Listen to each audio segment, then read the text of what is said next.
She boarded the plane quietly, a tired mother, her child cradled in her arms, hoping only for peace on the long flight ahead.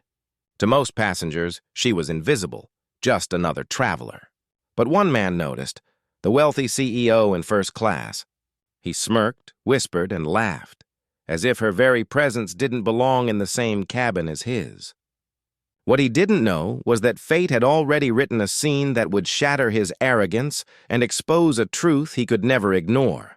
Because when the captain's voice broke through with an emergency call, the woman he mocked would reveal an identity that changed everything. For most, she was simply a mother in economy class, another passenger juggling diapers, bottles, and exhaustion.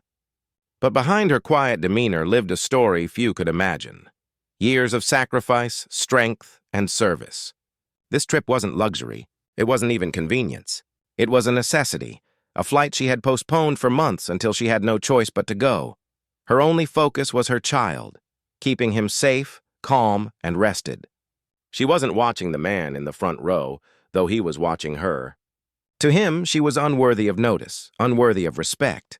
But the skies above them were about to prove him wrong. This flight was about to become a stage where arrogance, prejudice, and hidden truths collided. The cruelty began early.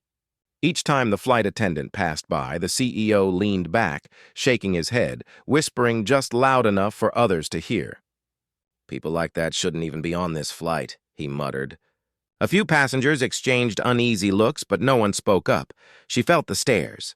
She always did. Traveling alone with her child was never just about reaching a destination.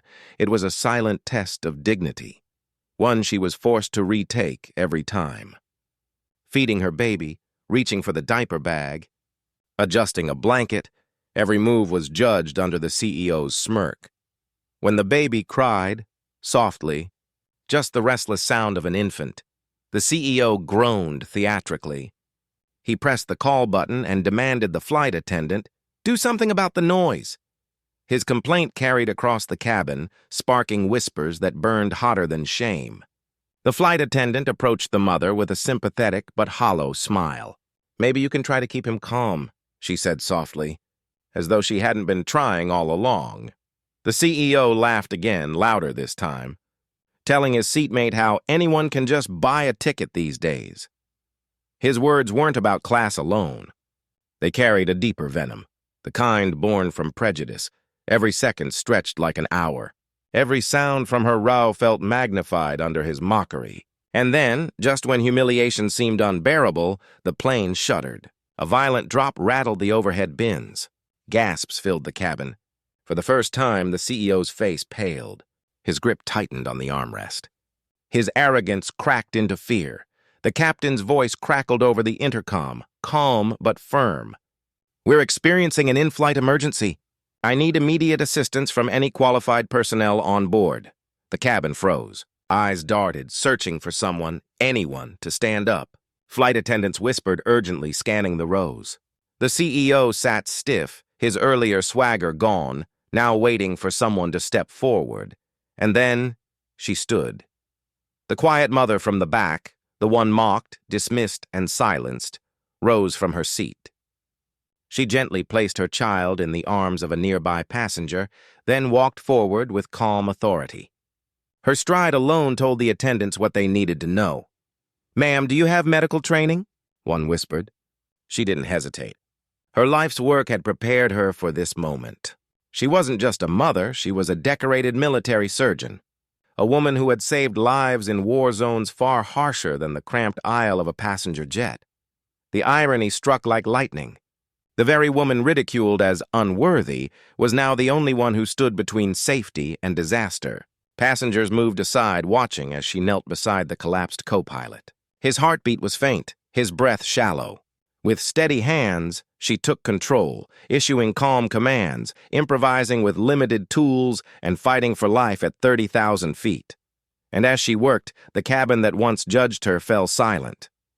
All eyes fixed on her, not in mockery this time, but in awe. The CEO's face drained of color, his laughter gone, replaced by something far heavier. Fear. And shame, the crisis passed. Under her guidance, the co-pilot stabilized, the cabin calmed, and the plane continued its flight. Relief swept through the passengers. Not relief in the luxury of first class, but in the skill of the woman they had underestimated. She didn't ask for gratitude. She didn't seek applause. For her, saving lives wasn't extraordinary, it was her duty. But no one on that plane would ever forget. The truth was undeniable. The woman mocked as a burden had carried them all. When the plane landed, she gathered her child and walked off in silence, her dignity intact. The CEO never met her eyes. He didn't need to.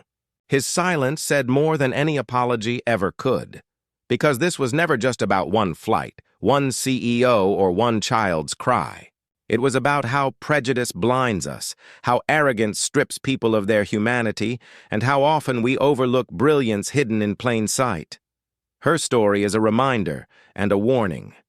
Look closer, listen deeper, respect more, because the person we dismiss today may be the very one who saves us tomorrow.